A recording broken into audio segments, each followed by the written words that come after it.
എല്ലാവർക്കും നമസ്കാരം. നമ്മളിന്ന് 10ാം ക്ലാസ്സിലെ ഫിസിക്സിൻ്റെ രണ്ടാമത്തെ അധ്യായത്തിലേക്കാണ് കടക്കുന്നത്. രണ്ടാമത്തെ അധ്യായം magnetic effect of electric current ആണ്.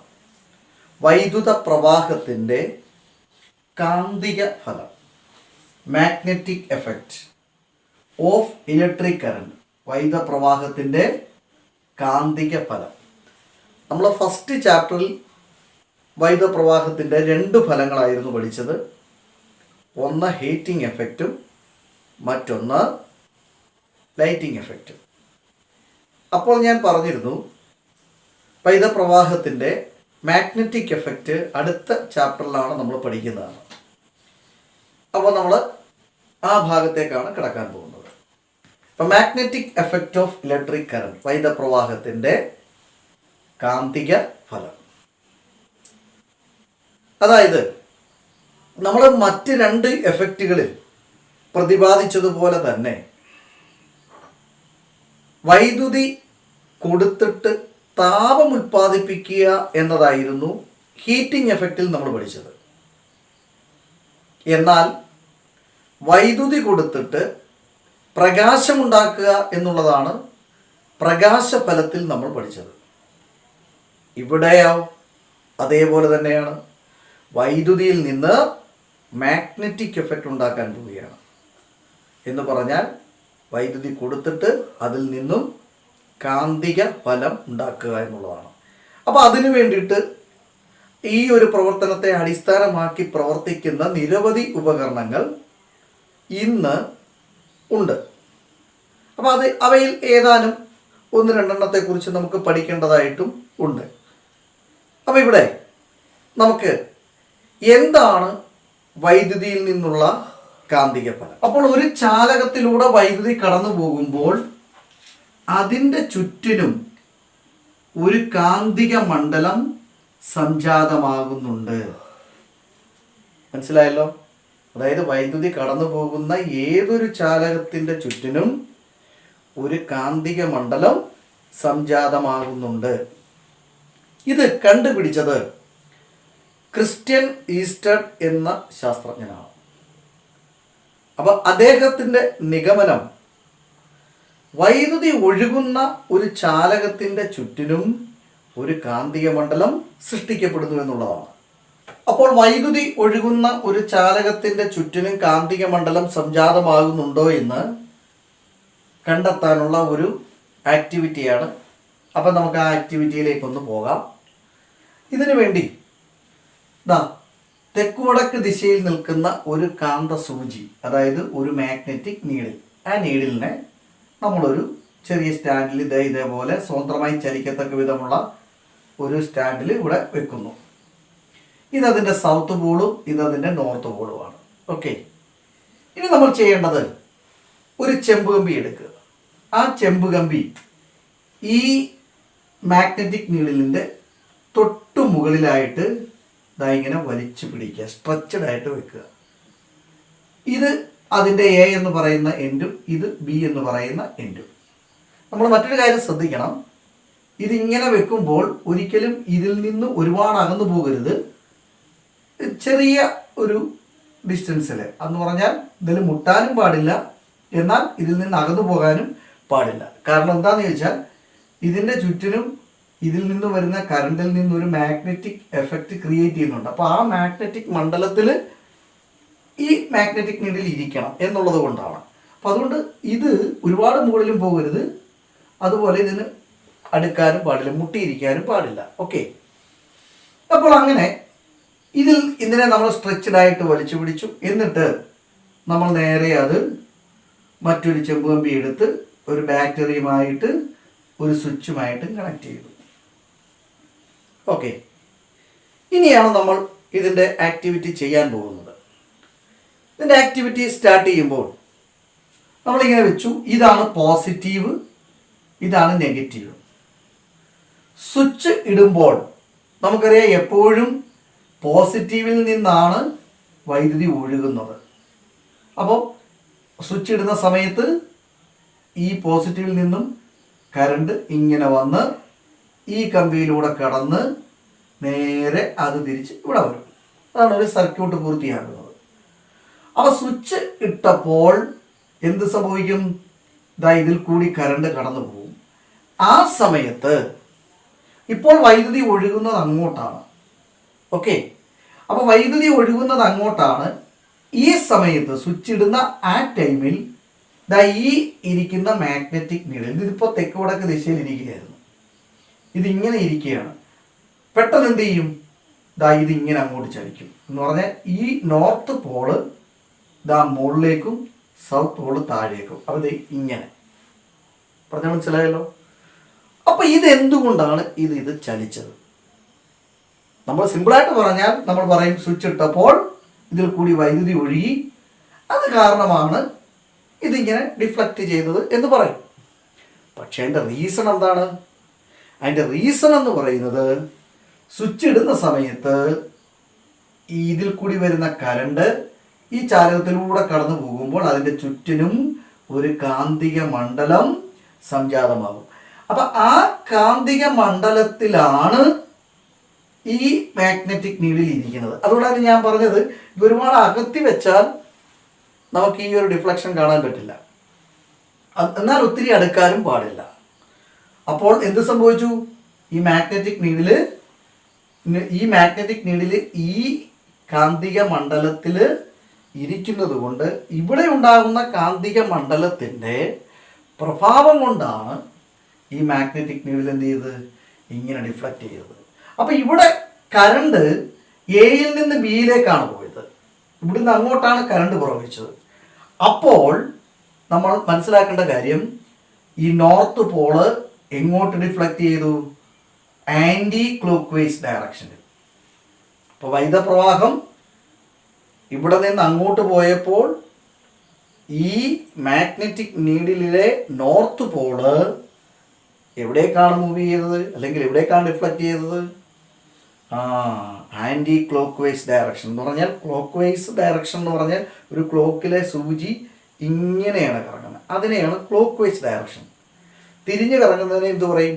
Anti clock vice direction. എൻ്റെ നീഡിൽ തിരിഞ്ഞാണ് കറങ്ങുന്നതെങ്കിൽ ആൻറ്റി ക്ലോക്ക് വൈസ് ഡയറക്ഷൻ. പക്ഷേ തിരിഞ്ഞ് കറങ്ങില്ലല്ലോ. എപ്പോഴും ക്ലോക്കിലെ സൂചി കറങ്ങുന്നത് എങ്ങനെയാണ്? ഇങ്ങനെയാണ്, വലത്തോട്ട്. അപ്പോൾ അതാണ് ക്ലോക്ക് വൈസ് ഡയറക്ഷൻ. അതിൻ്റെ ഓപ്പോസിറ്റാണ് ആൻറ്റി ക്ലോക്ക് വൈസ് ഡയറക്ഷൻ. അപ്പോൾ ഇവിടെ സംഭവിച്ചത് എന്താ? ഇവിടെ വൈദ്യുതി എയിൽ നിന്ന് ബിയിലേക്ക് പോയപ്പോൾ ഈ magnetic needle anti clock vice ഡയറക്ഷനിലേക്ക്, അതായത് മാഗ്നറ്റിക് നീഡിലിൻ്റെ north pole anti clock vice ഡയറക്ഷനിലേക്ക് ഇങ്ങനെ ഡിഫ്ലക്റ്റ് ചെയ്യുന്നത് നമുക്ക് കാണാം. ഇനി നമ്മൾ ഈ വൈദ്യുത പ്രവാഹത്തിൻ്റെ ദിശയൊന്ന് മാറ്റുക. ഇപ്പോൾ ബാറ്ററി ഇങ്ങനെയാണെന്നല്ലോ ഘടിപ്പിച്ചിരിക്കുന്നത്, ഇവിടെ പോസിറ്റീവ് ഇവിടെ നെഗറ്റീവ് ആണ് അല്ലേ? ഇനി ഇതൊന്ന് തിരിച്ചു കൊടുക്കുക. ഓക്കെ, ഇവിടെ നെഗറ്റീവും ഇവിടെ പോസിറ്റീവും ആക്കുക, തിരിച്ചു കൊടുക്കുക. അപ്പോൾ ഇത് പോസിറ്റീവ്, ഇത് നെഗറ്റീവ്. അപ്പോൾ നമുക്കറിയാം വൈദ്യുത പ്രവാഹത്തിൻ്റെ ദിശയ്ക്കും എന്ത് സംഭവിച്ചു? മാറ്റം സംഭവിച്ചു. ഇനി ഇപ്പോൾ വൈദ്യുതി ഒഴുകുന്നത് ഇവിടുന്ന് അങ്ങോട്ടേക്കാണ്. എപ്പോഴും പോസിറ്റീവിൽ നിന്നാണ് വൈദ്യുതി ഒഴുകുന്നത്, ഇങ്ങനെയാണ് ഒഴുകുന്നത്, കണ്ട. അപ്പോൾ വൈദ്യുതി തിരിച്ച് ഇങ്ങനെ വരും, ഇങ്ങോട്ടേക്കാണ് വൈദ്യുതി വരുന്നത്. ഓക്കെ, അപ്പോൾ ഇങ്ങോട്ടാണ് വൈദ്യുത പ്രവാഹം എന്ന് പറയുന്നത്. മനസ്സിലായല്ലോ? അപ്പോൾ ഇങ്ങനെ വൈദ്യുതി എന്ത് ചെയ്യുന്നു? നമ്മൾ ഈ കാണുന്ന വൈദ്യുത പ്രവാഹത്തിൻ്റെ ദിശ മാറ്റിക്കൊടുത്തു. ആ മാറ്റിക്കൊടുക്കുന്ന സമയത്ത് നമ്മൾ ഈ മാഗ്നറ്റിക് നീഡിലിൻ്റെ ഡിഫ്ലക്ഷനെ ഒന്ന് നോക്കണം. എങ്ങോട്ടായിരിക്കും മാഗ്നറ്റിക് നീഡിൽ ഡിഫ്ലക്റ്റ് ചെയ്യുന്നത്? വൈദ്യുത പ്രവാഹം ഇപ്പം എവിടെ നിന്ന് എവിടേക്കാണ്? ബിയിൽ നിന്ന് എയിലേക്കാണ്. അപ്പോൾ എന്ത് സംഭവിക്കും? ഈ നോർത്ത് പോള് ക്ലോക്ക് വൈസ് ഡയറക്ഷനിലേക്ക് ചലിക്കുന്നത് കാണാം. മനസ്സിലായോ? അപ്പോൾ ഈ സൗത്ത് പോള് അങ്ങോട്ടേക്ക് പോകും, ഇങ്ങനെ. മനസ്സിലായല്ലോ? അപ്പോൾ വൈദ്യുത പ്രവാഹം ബിയിൽ നിന്ന് എയിലേക്ക് കൊടുത്തപ്പോൾ വൈദ്യുതി തിരിഞ്ഞ് ഇങ്ങോട്ട് വന്നപ്പോൾ ഈ മാഗ്നറ്റിക് നീഡിലിൻ്റെ ഡിഫ്ലക്ഷൻ എന്ന് പറയുന്നത് ക്ലോക്ക് വൈസ് ഡയറക്ഷനിലായി. ഏത് ഡയറക്ഷനിലായി? Clock vice direction. മനസ്സിലായല്ലോ? അപ്പോൾ ഇവിടെ വൈദ്യുതി ഏത് ദിശയിലേക്കാണോ പോകുന്നത് അതിന് നേരെ എതിർ ദിശയിലേക്കാണ് ഇവിടുത്തെ മാഗ്നറ്റിക് എഫക്റ്റ് ഉണ്ടാവുന്നത്. അപ്പം ഈ ഒരു എക്സ്പെരിമെൻറ്റിൽ നിന്ന് നമുക്ക് പ്രൂവ് ചെയ്യാം ഏതൊരു ചാലകത്തിൻ്റെ ചുറ്റിനും വൈദ്യുതി കടന്നു പോകുമ്പോൾ ഒരു മാഗ്നറ്റിക് എഫക്റ്റ് ഉണ്ടാകുന്നു എന്ന്. മനസ്സിലായല്ലോ? അപ്പോൾ ഇവിടെ ഈ രണ്ട് ആക്ടിവിറ്റി എന്ന് പറഞ്ഞാൽ ഒന്ന് തന്നെ നമ്മുടെ രണ്ട് സിറ്റുവേഷനിലേക്ക് വന്നു. ആദ്യം വൈദ്യുത പ്രവാഹം ഇവിടുന്ന് അങ്ങോട്ടായിരുന്നു. ആ സമയത്ത് എന്ന് പറഞ്ഞാൽ എയിൽ നിന്ന് ബിയിലേക്ക്, ആ സമയത്ത് north pole anti clock vice ഡയറക്ഷനിലേക്ക് മൂവ് ചെയ്തു. ഇനിയും വൈദ്യുത പ്രവാഹം തിരിച്ചാക്കി നമ്മൾ ആ സെല്ലിനെ നമ്മൾ തിരിച്ചു കൊടുത്തപ്പോൾ അതിലെ വൈദ്യുത പ്രവാഹം ബിയിൽ നിന്ന് എയിലേക്ക് വന്നു. ആ സമയത്ത് നോർത്ത് പോൾ എന്ത് ചെയ്തു? ക്ലോക്ക് വൈസ് ഡയറക്ഷനിലേക്ക് ചലിക്കുന്നത് നമുക്ക് കാണാൻ സാധിക്കും. ഓക്കെ, അപ്പോൾ അതുകൊണ്ട് ഇവിടെ അതുമായി ബന്ധപ്പെട്ടിട്ടുള്ള മറ്റൊരു നിയമം നമുക്കുണ്ടാവുകയാണ്. അപ്പം നിങ്ങളുടെ ടെസ്റ്റിൽ ഈ ആക്ടിവിറ്റി ബേസ് ചെയ്ത് ഒരു ടേബിൾ കൊടുത്തിട്ടുണ്ട്, 2 ടേബിൾ. അതിലെ ഒന്നാമത്തെ ടേബിൾ എന്ന് പറയുന്നത് നമ്മൾ വൈദ്യുത പ്രവാഹത്തെ അങ്ങോട്ട് കൊടുത്തിട്ട്, അതായത് എയിൽ നിന്ന് ബിയിലേക്കും ബിയിൽ നിന്ന് എയിലേക്കും വരുന്ന 2 സാഹചര്യങ്ങളെ ബേസ് ചെയ്ത് അതിനകത്ത് നീഡിലിൻ്റെ റിഫ്ലക്ഷൻ എങ്ങോട്ടാണെന്ന് പറയുന്നതാണ് ആ ഒരു ടേബിളിനകത്തുള്ളത്. രണ്ടാമത്തെ ടേബിൾ എന്ന് പറയുന്നത് നമുക്കൊന്ന് പരിശോധിക്കാം. രണ്ടാമത്തെ ടേബിൾ എന്ന് പറയുന്നത് നമ്മൾ ഈ കാണുന്ന, അതായത് ഈ മാഗ്നറ്റിക് നീഡിലിൻ്റെ തൊട്ടുമുകളിലിരിക്കുന്ന ഈ കാണുന്ന ചാലകത്തെ നമ്മൾ നേരെ എടുത്ത് ഈ മാഗ്നറ്റിക് നീഡിലിൻ്റെ താഴെ സ്ട്രെച്ച് ചെയ്യുന്നു. അങ്ങനെ താഴെ സ്ട്രെച്ച് ചെയ്തിട്ട് ഇതിനെ നേരെ താഴേക്ക് കൊണ്ടുവന്നിട്ട് സ്ട്രെച്ച് ചെയ്ത് പിടിച്ചിട്ട് ആദ്യത്തെ സിറ്റുവേഷനിലെ പോലെ തന്നെ എയിൽ നിന്ന് ബിയിലേക്ക് നമ്മൾ വൈദ്യുതിയെ കടത്തി വിടുക. എയിൽ നിന്ന് ബിയിലേക്ക് കടത്തി വിടുക. നമ്മൾ ഫസ്റ്റ് സിറ്റുവേഷനിൽ ഇതിന് മുകളിലായിരുന്നപ്പോൾ, മാഗ്നറ്റിക് നീഡിലിൻ്റെ മുകളിലായിരുന്നപ്പോൾ എന്തായിരുന്നു? എയിൽ നിന്ന് ബിയിലേക്ക് വൈദ്യുതി കടത്തി വിടുമ്പോൾ നോർത്ത് പോൾ എങ്ങോട്ടായിരുന്നു ചലിച്ചത്? ആൻറ്റി ക്ലോക്ക് വൈസിലേക്ക് കാണും. എന്നാൽ ഈ ചാലകത്തെ നമ്മൾ നേരെ ഈ കാണുന്ന ഈ മാഗ്നറ്റിക് നീഡിലിൻ്റെ താഴ്വശത്ത് കൊണ്ടുവന്ന് വലിച്ചു പിടിക്കുക. ഇവിടെ ഇങ്ങനെ വലിച്ചു പിടിച്ചിട്ട് ഇതേ പ്രവർത്തനം നമ്മൾ ചെയ്യുകയാണെങ്കിൽ എയിൽ നിന്ന് ബിയിലേക്കാണ് ആ സിറ്റുവേഷനിൽ വൈദ്യുതി ഒഴുകുന്നതെങ്കിൽ അതിലെ നോർത്ത് പോൾ എന്ത് ചെയ്യും? ക്ലോക്ക് വൈസ് ഡയറക്ഷനിലേക്ക് ചലിക്കും. ഓക്കെ, ഇനി രണ്ടാമത്തെ നമ്മൾ പറഞ്ഞത് എന്തായിരുന്നു? ഇവിടെ ബിയിൽ നിന്ന് എയിലേക്ക് വൈദ്യുതി കടന്നു പോകുന്ന സിറ്റുവേഷനിൽ ആദ്യത്തെ സിറ്റുവേഷൻ. രണ്ടാമത്തെ സിറ്റുവേഷനിൽ ബിയിൽ നിന്ന് എയിലേക്കാണ് വൈദ്യുതി പോയപ്പോൾ അതിലെ മാഗ്നറ്റിക് നീഡിലിൻ്റെ നോർത്ത് പോൾ എങ്ങോട്ടാണ് ഡിഫ്ലക്റ്റ് ചെയ്ത്? ക്ലോക്ക് വൈസ് ഡയറക്ഷനിലേക്ക്, അല്ലേ? അപ്പോൾ തിരിച്ച് എയിൽ നിന്ന് ബിയിലേക്ക്, അതായത് എ ബി എന്ന് പറഞ്ഞ ചാലകത്തെ നമ്മൾ ഇത് താഴെ കൊണ്ടുവന്നിട്ട് ഇപ്പോൾ വൈദ്യുതി എവിടെ നിന്ന് എങ്ങോട്ട് വരുന്നു? തിരിച്ച് ഇങ്ങോട്ടേക്ക്. അതായത് ബിയിൽ നിന്ന് എയിലേക്ക് വരികയാണെങ്കിൽ അത് ആദ്യത്തെ സിറ്റുവേഷനിൽ ഇങ്ങോട്ടായിരുന്നു എങ്കിൽ നേരെ എന്ത് ചെയ്യും? അത് ആൻറ്റി ക്ലോക്ക് വൈസ് ഡയറക്ഷനിലേക്ക് ചലിക്കുന്നത് കാണാൻ സാധിക്കും. ഓക്കെ, അപ്പോൾ ഇതിൽ നിന്ന് നമുക്ക് മനസ്സിലാക്കാൻ പറ്റുന്നത് എന്താ? വൈദ്യുതി പ്രവഹിക്കുന്ന ദിശയ്ക്ക് നേരെ ഓപ്പോസിറ്റ് ദിശയിലാണ് അതിൻ്റെ കാന്തിക മണ്ഡലം ഉണ്ടാകുന്നത്. വൈദ്യുതി പ്രവഹിക്കുന്ന ഒരു ചാലകത്തിന് ചുറ്റിലും ഒരു കാന്തിക മണ്ഡലം സൃഷ്ടിക്കപ്പെടുന്നു എന്നുള്ളത് നമ്മൾ മനസ്സിലാക്കി കഴിഞ്ഞു. അതുമായി ബന്ധപ്പെട്ട വളരെ പ്രധാനപ്പെട്ട ഒരു നിയമമാണ് നമ്മളിനി പഠിക്കാനായിട്ട് പോകുന്നത്. ഈ നിയമം ആവിഷ്കരിച്ചത് ജെയിംസ് ക്ലർക്ക് മാക്സ്വെൽ എന്ന ശാസ്ത്രജ്ഞനാണ്. അപ്പോൾ നമുക്ക് ആ നിയമത്തിലേക്കൊന്ന് വരാം. അതിനു വേണ്ടിയിട്ട് നമുക്കിവിടെ ഒരു ചെറിയ ആക്ടിവിറ്റി. ഇതൊരു മരക്കട്ടയാണ്, ഒരു തടിക്കട്ട. ആ തടിക്കട്ടയുടെ സെൻറ്ററിൽ ഒരു ചെറിയൊരു ഹോൾ ഇടുക, ചെറിയൊരു ഹോൾ. എന്നിട്ട് ആ ഹോളിലൂടെ നമ്മളൊരു ചെമ്പ് കമ്പി ഇതാ ഇങ്ങനെ വെക്കുക. AB എന്നാണ് ആ ചെമ്പ് കമ്പിയെ അറിയപ്പെടുന്നത്. ഇത് AB എന്ന് പറയുന്ന ഒരു ചെമ്പ് കമ്പിയാണ്. എന്നിട്ട് ആ ചെമ്പ് കമ്പിയുടെ അഗ്രം നമ്മൾ മറ്റൊരു വയർ വഴി ഒരു ബാറ്ററിയിലേക്കും ഒരു സ്വിച്ചിലേക്കും ഘടിപ്പിച്ചു. ഇനി ഈ ജെയിംസ് ക്ലർക്ക് മാക്സ്വെല്ലിൻ്റെ ഈ നിയമം അനുസരിച്ച് ഇവിടെ നമ്മൾ സ്വിച്ച് ഓൺ ചെയ്യുമ്പോൾ ഈ കാണുന്ന ചാലകത്തിലൂടെ, അതായത് AB എന്ന് പറയുന്ന ഈ ചാലക കമ്പിയിലൂടെ വൈദ്യുതി മുകളിലേക്ക് ഒഴുകും. അപ്പോൾ വൈദ്യുത പ്രവാഹത്തിൻ്റെ ദിശ എന്ന് പറയുന്നത് മുകളിലേക്കാണ്.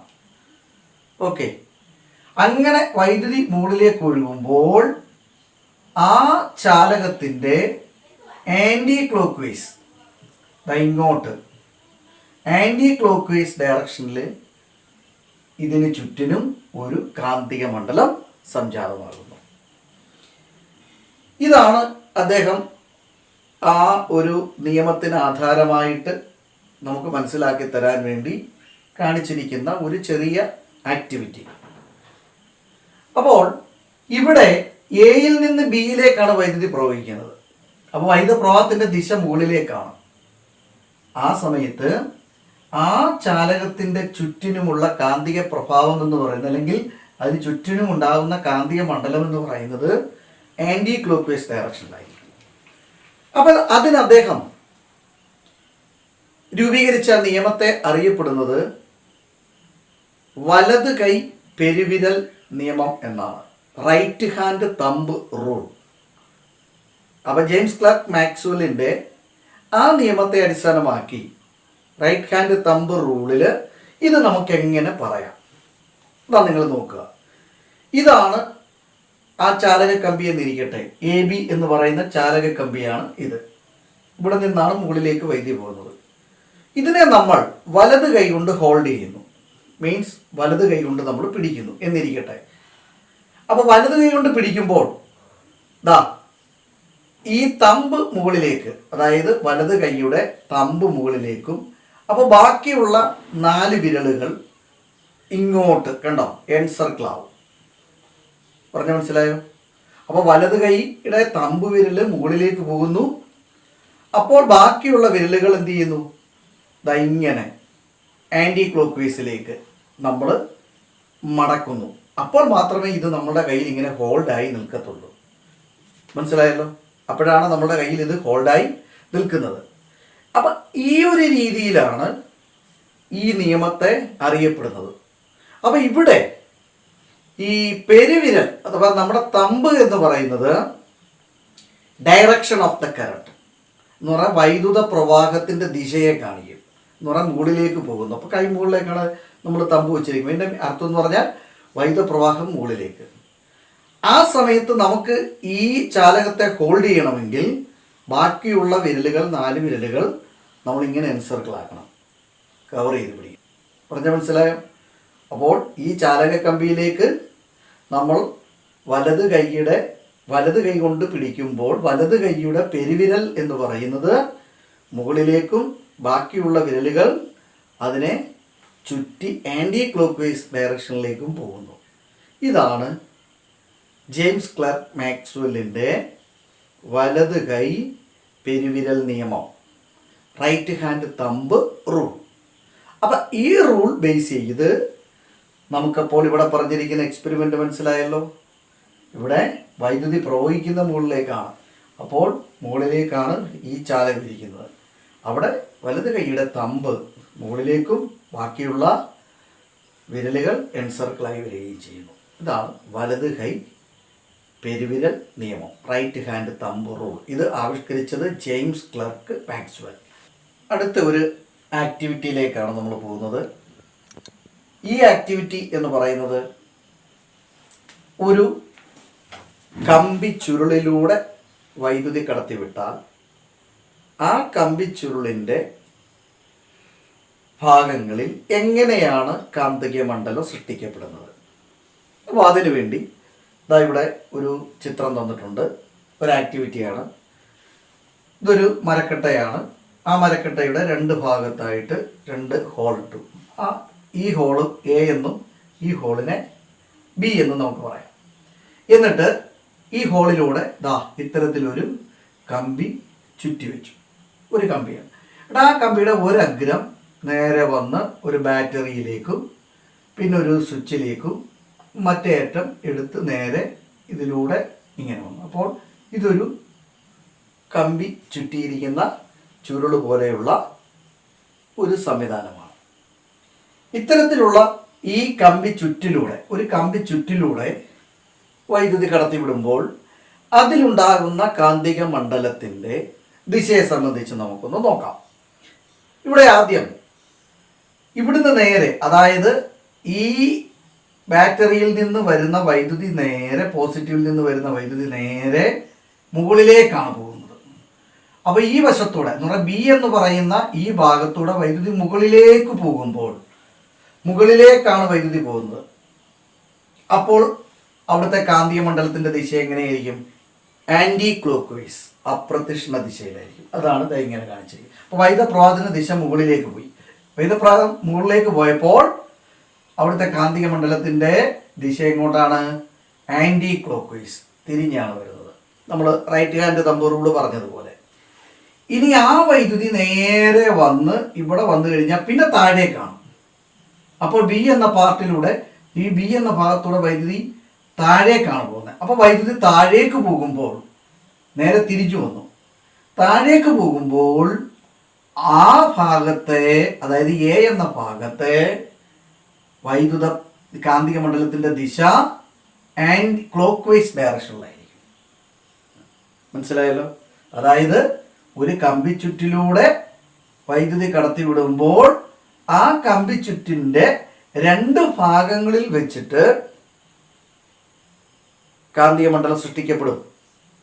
അപ്പോൾ എ എന്ന ഭാഗത്ത് ഫസ്റ്റ് സിറ്റുവേഷനിൽ വൈദ്യുതി ഇവിടുന്ന് നേരെ കടന്ന് മുകളിലേക്കാണ് പോകുന്നത്. അപ്പോൾ വൈദ്യുതി മുകളിലേക്ക് പോകുമ്പോൾ right hand thumb rule base ചെയ്താൽ മുകളിലേക്ക് വൈദ്യുതി പോകുമ്പോൾ ആൻറ്റി ക്ലോക്ക് വൈസ് ഡയറക്ഷനിലാണ് അവിടുത്തെ കാന്തിക മണ്ഡലത്തിൻ്റെ ദിശ വരുന്നത്. അതെന്ന് പറഞ്ഞാൽ എ ബി എന്ന പാർട്ടിൽ അങ്ങനെയാണ് സംഭവിക്കുക. ഇനി ആ വൈദ്യുതി ഇങ്ങനെ ഒഴുകി നേരെ ഇവിടുന്ന് താഴേക്കാണ് വരുന്നത്. താഴേക്ക് വരുമ്പോൾ എന്ത് സംഭവിക്കും? അവിടെ ക്ലോക്ക് വൈസ് ഡയറക്ഷനിലായിരിക്കും എന്ത് സംഭവിക്കുക? ആ കാന്തിക മണ്ഡലത്തിൻ്റെ ദിശ. അതായത് ഈ ചുറ്റുകളിൽ കാന്തിക മണ്ഡലത്തിൻ്റെ ദിശ ഇവിടെ വരുമ്പോൾ ക്ലോക്ക് വൈസും ഇവിടെ വരുമ്പോൾ ആൻറ്റി ക്ലോക്ക് വൈസും ആയിരിക്കും.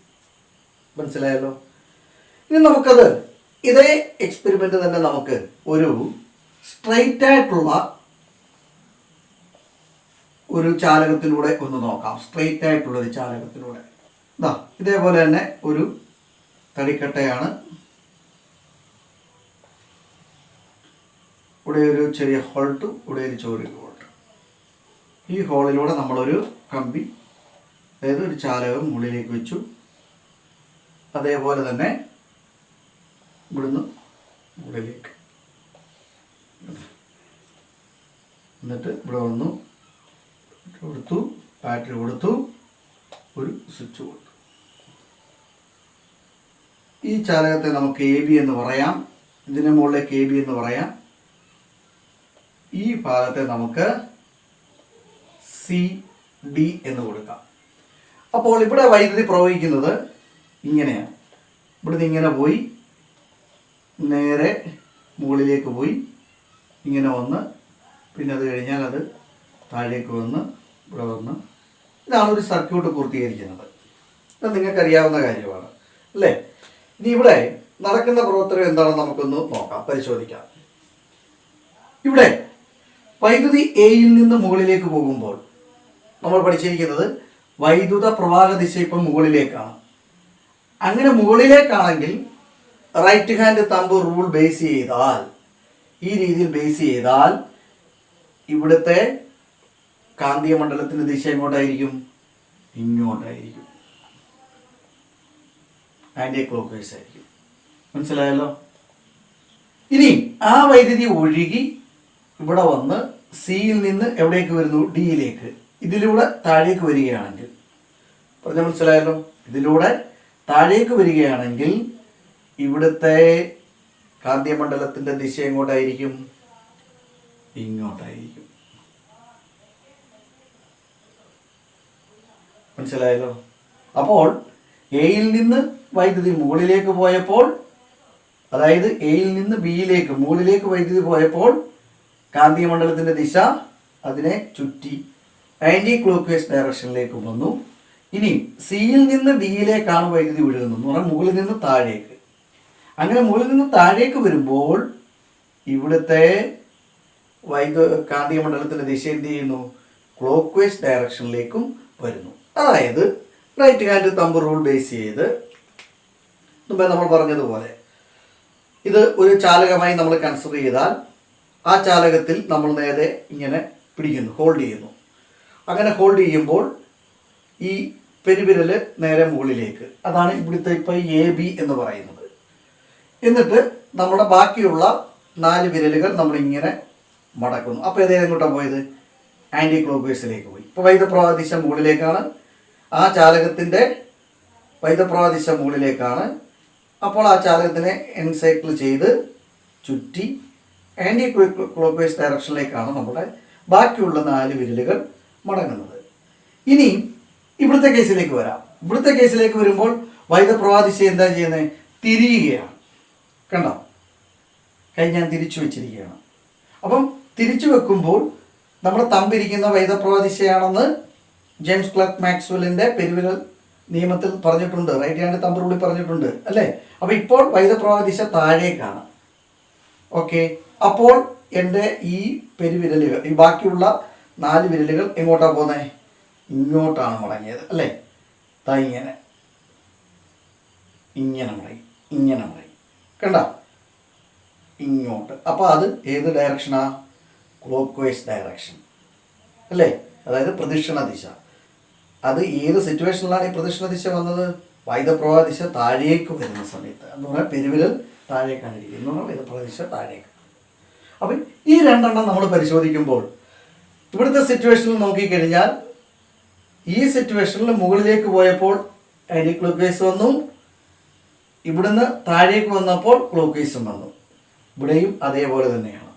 അപ്പോൾ ഈ 2 ആക്ടിവിറ്റിയും മനസ്സിലായിട്ടുണ്ടല്ലോ.